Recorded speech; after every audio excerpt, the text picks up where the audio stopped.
The cabin sat nestled in the quiet woods like a secret only the trees knew, surrounded by towering pines and the occasional whisper of a deer stepping through fallen leaves.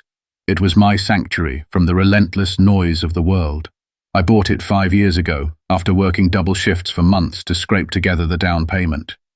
It wasn't fancy or big, but it was mine. Every board, every nail, every coat of stain on the deck carried a memory of effort, of escape, of peace earned.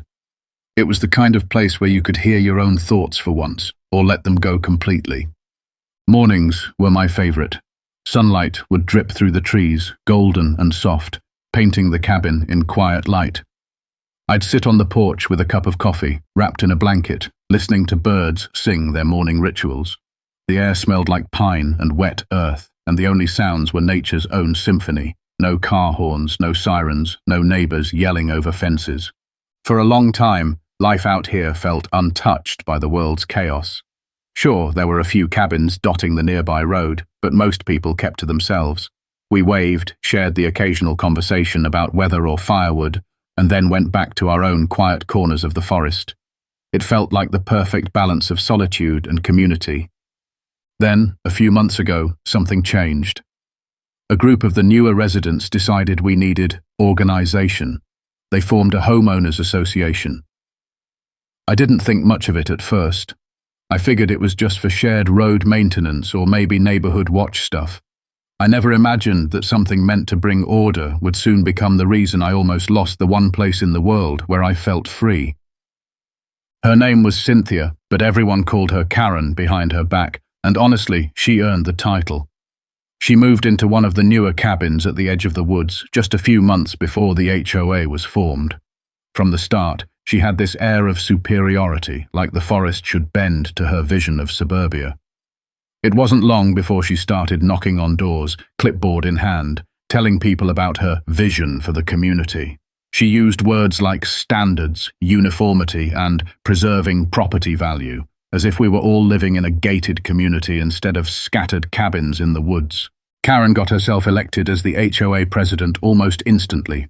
No one else wanted the job, and she made it sound like a harmless organizational effort. Just a few shared agreements, she said, to keep the area safe and beautiful. But the moment she had that title, it went straight to her head. Suddenly there were newsletters being dropped off weekly, filled with new guidelines that read more like demands. No wind chimes, no colorful doors, only earth tones allowed for siding, trash cans hidden at all times, and don't even think about string lights unless they were HOA approved. At first, I ignored it. My cabin had stood peacefully here for years, and I never signed anything saying I'd follow new rules. But Karen didn't care about that. She singled me out almost immediately. I had painted my front door a deep forest green, a color I loved because it matched the pine trees, and that was apparently non-compliant. I also had a bird feeder hanging near my porch, which she claimed attracted undesirable wildlife. Her tone was always polite on the surface, but it had that sharp edge, like every word was a veiled threat. She'd say things like, "It would be a shame if you had to deal with fines," or, "We really want everyone to feel like they belong, by following the same rules, of course." Neighbors started whispering. Some were afraid to speak up. Others just rolled their eyes and kept their heads down. But I could feel it coming. Karen had picked me as her first target, and she wasn't planning to stop until I either fell in line or disappeared entirely. It didn't take long for Karen to escalate things. One morning I found a bright orange notice taped to my front door. "Violation, unauthorized exterior paint color. You have 7 days to comply or face a $50 daily fine." I stared at it, stunned. My front door had been that exact shade of green for years, long before she ever showed up. I crumpled the paper and tossed it into the fire pit that night, thinking it was an empty threat, a scare tactic. But the following week, another notice arrived, this one about my bird feeder. "Violation. Unauthorized wildlife attractant. Please remove immediately." It was absurd. This was a cabin in the woods, not a townhouse in the suburbs. If birds weren't welcome here, who was? Then came the letters. Stiff, official-looking envelopes stamped with the HOA logo she'd designed herself. The first one claimed I owed $150 in fines. The second raised that to $300. The third accused me of willful non-compliance with community regulations and threatened legal action. I tried to reason with her. I told her plainly that my cabin predated the HOA, that I was never informed I'd be required to follow any of this. But she just smiled that tight, smug smile and said, "We're all part of the same community now. You need to do your part." Neighbors started getting quieter around me. Some avoided eye contact. I'd hear whispers when I walked to my mailbox.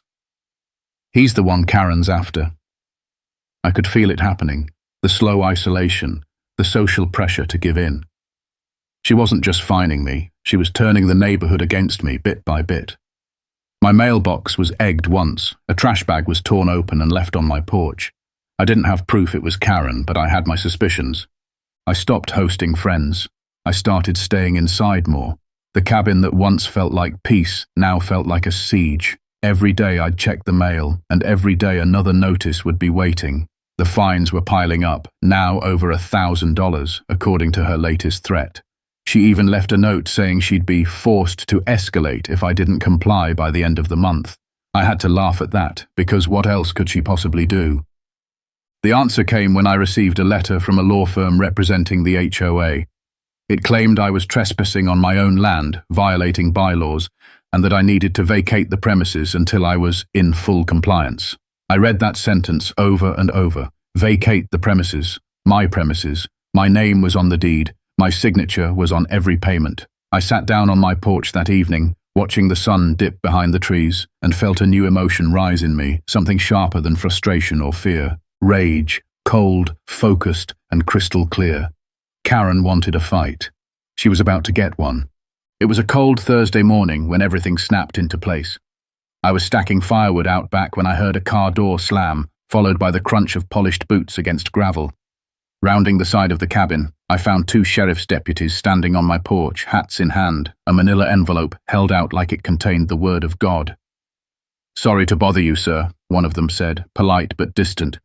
"We've been asked to serve this notice on behalf of the Hillside Pines Homeowners Association." I took it slowly, fingers numb before the cold had a chance to blame. It was a formal cease and desist order, declaring my presence on the property in violation of community standards, demanding I vacate within 10 days. It cited a tangle of bylaws, half of which I'd never even seen. It was signed, of course, by Karen. In tiny print, it also claimed failure to comply would result in the HOA petitioning the court for removal by force. I looked up at the deputies, trying to keep my voice steady. "You do realize I own this cabin outright. The HOA didn't exist when I bought it." One of them shrugged with an apologetic wince. "It's not for us to decide, sir. You'll have to take it up with the HOA's legal team." After they left, I sat inside the cabin with that envelope on the table, my hands shaking not from fear, but from the quiet fury building inside me. This wasn't just about Karen anymore. It wasn't about the door color or the bird feeder. She wanted control. She needed someone to be her example, and she had decided it would be me. This was power for the sake of power, and I was done playing defense. I drove into town that afternoon and found a lawyer, David Weller, an older gentleman with a calm voice and the kind of eyes that had seen too many battles to be surprised by anything. I laid everything out on his desk, the deed, the letters, the notices, the photos I'd taken of the violations. David read through the pile without saying much, then leaned back and gave a single nod. "They're bluffing," he said, "and they've just made a very expensive mistake." He explained that unless I had willingly signed into the HOA, something I hadn't, they had no legal standing to enforce anything on me. Worse for them, they had now committed what could qualify as harassment, even trespassing depending on how the cease and desist was delivered. "We're going to fight this," David said, standing up and straightening his tie. "And when we're done, Karen's going to wish she'd never heard your name." Driving back to the cabin, the woods looked different. Not like a retreat, but like a fortress. My fortress. I wasn't going anywhere. Not now. Not ever. The next morning, I sat across from David Weller in his wood-paneled office, sunlight streaming through the blinds as he carefully organized a stack of papers. He was calm and methodical, the kind of man who never raised his voice because he never needed to. His confidence was contagious, and for the first time in weeks, I felt like I wasn't alone in this mess. He'd already reviewed my deed, verified my ownership, and pulled the HOA registration documents. His conclusion was simple: they had overstepped every legal boundary imaginable. The HOA was formed after I bought my property, which made their authority over my cabin non-existent unless I had voluntarily joined, which I hadn't. And that cease and desist order? Completely unenforceable. David called it an intimidation tactic, one that backfired the moment they tried to use legal pressure on private land that wasn't legally under their jurisdiction. He showed me state laws that specifically protected pre-existing homeowners from retroactive HOA regulations. Karen, in her blind crusade for control, had overlooked something very important: my rights. David drafted a formal response that same day. A cease and desist of our own, served to the HOA and directly to Karen, demanding an immediate stop to all correspondence, fines, and threats. But that wasn't all. He was also filing a lawsuit for harassment, emotional distress, attempted wrongful eviction, and violation of state property statutes. It wasn't just about defending my property anymore. It was about holding them accountable. We filed the suit by the end of the week, and Karen's response was everything I expected. She sent out a neighborhood-wide email, spinning the situation as if I was the one causing trouble. She accused me of being hostile, non-cooperative, and damaging the spirit of the community. But her carefully curated mask started to slip. Neighbors began questioning her authority, especially the ones who had lived here longer than she had. David and I compiled every letter, email, and photo, every petty fine and empty threat, and included it in our case. We even got a few anonymous statements from residents who had also been targeted, but were too afraid to speak up publicly. It became clear that Karen had made a habit of bullying anyone who didn't conform to her idealized version of forest living, and now she'd finally picked a fight with someone who wasn't afraid to fight back. As court dates loomed, I doubled down. I wasn't going to be bullied off my land, not by Karen, not by anyone. Every day I stayed in that cabin felt like a victory, and every step we took toward the courtroom brought me closer to justice. David told me to be patient, that the wheels of the legal system moved slowly but surely. I trusted him, and deep down, I knew Karen's little empire was starting to crack. She thought she could scare me into submission. Instead, she'd lit the fuse to her own downfall. The courthouse smelled faintly of old wood and anxiety. I sat in the hallway outside the courtroom, suit pressed and hands folded, heart steady but pacing. Across from me, Karen strutted in, flanked by her lawyer, wearing a blazer too crisp for someone whose empire was built on intimidation and garden ordinances. She didn't look at me directly, but the smug tilt of her chin said everything. She thought she had this in the bag. She thought the judge would see me as just some stubborn cabin dweller refusing to follow community standards. But what Karen didn't realize was that I had come prepared with the truth, the law, and a lawyer who knew exactly how to dismantle her. When the case was called, David stood tall and spoke with the calm weight of someone who had done this dance many times before. He began by laying out the facts. My cabin had existed years before the HOA.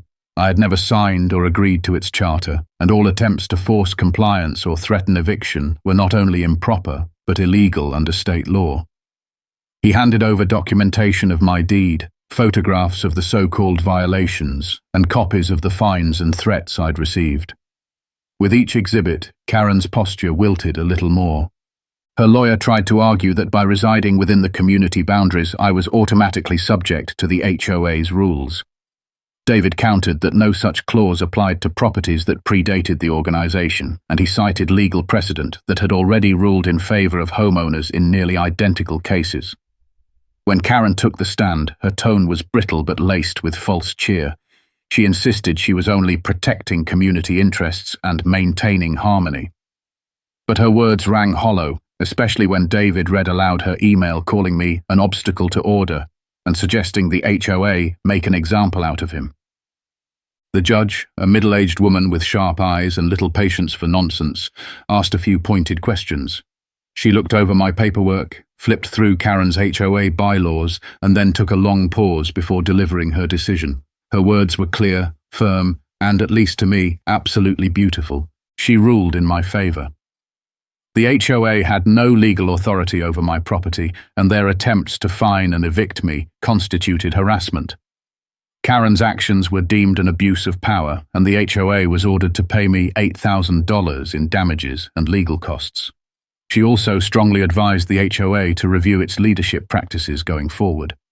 Karen didn't speak as we left the courtroom. Her eyes were fixed on the floor, lips pressed in a line so tight it looked painful. David clapped me on the back as we stepped outside, the autumn air cool and clean. That, he said with a grin, was a very satisfying win. It wasn't just about the money. It was about taking back my peace, my dignity, and my home. And for the first time in months, I felt like I could breathe again. In the days following the court decision, the air in the neighborhood shifted. It was subtle at first, more people waving as they drove by, a few friendly conversations at the mailbox, even an elderly couple stopping by to say they were glad someone finally stood up to her. Word spread fast, and Karen's reign of intimidation began to unravel like a cheap sweater. At the next HOA meeting, which I attended for the first time just to see it unfold, the atmosphere was thick with tension. Karen tried to maintain her composure, called the meeting to order with her usual clipped voice, but something was different. The room didn't lean in to listen anymore. People exchanged glances, a few whispered, and then one brave soul stood up and called for a vote to remove her from the presidency. It wasn't even close.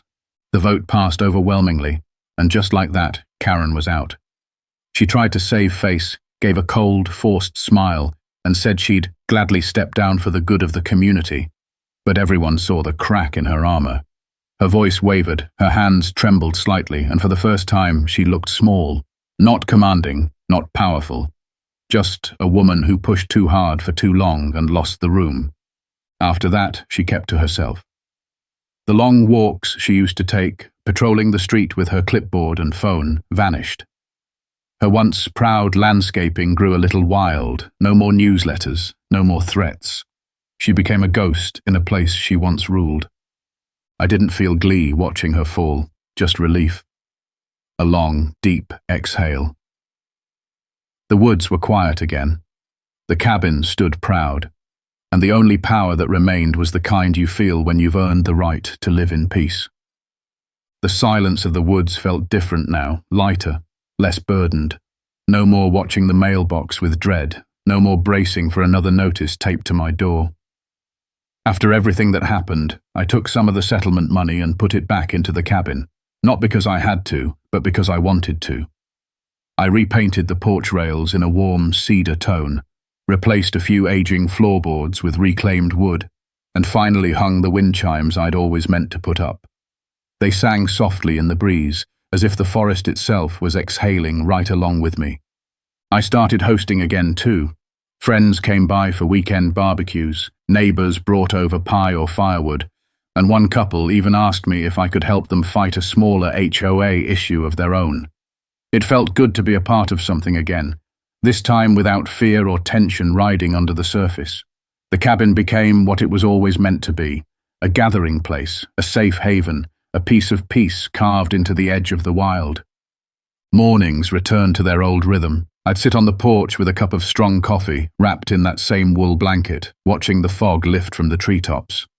The birds came back in full, fluttering around my feeder without interruption. I added a second one, just to spite the memory of those ridiculous violation letters.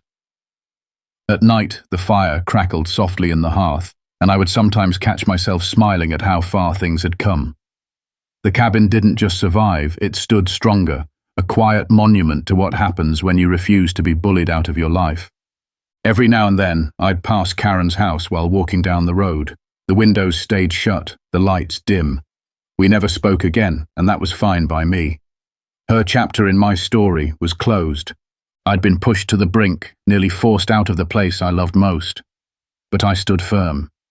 And in doing so, I reclaimed something bigger than a piece of property. I reclaimed my right to live without fear, to find joy in solitude, and to remember that sometimes the forest isn't just a home, it's a shield. Looking back, it still amazes me how close I came to losing everything, not because of legal authority, not because I broke any rules, but because someone with a title and a chip on their shoulder thought they could push me around. That's the thing about bullies. They don't always come in with fists or fury. Sometimes they wear polite smiles and hide behind rules they twist to fit their control. But the effect is the same. Fear, isolation, and pressure to give up something that's rightfully yours. If there's one thing I've learned from this experience, it's that you have to stand your ground, even when it's uncomfortable, even when it feels like the easier path is to just give in and move on. Because the moment you surrender to people like Karen, you give them permission to do it again, to someone else, somewhere else. It's not about being confrontational, it's about being courageous. It's about knowing your rights, trusting your gut, and refusing to let someone else define what you're allowed to enjoy in your own life. I didn't pick this fight. I was perfectly content to mind my own business and live quietly among the trees. But when the fight came to my doorstep, I had a choice: leave or lean in. I chose to lean in. And in doing so, I didn't just win a court case or a payout. I won back the peace that someone tried to steal from me. So if you ever find yourself staring down a bully with a clipboard, remember this: you're not alone, you're not powerless, and sometimes the best way to protect your home is simply to stay right where you are and let the truth do the heavy lifting.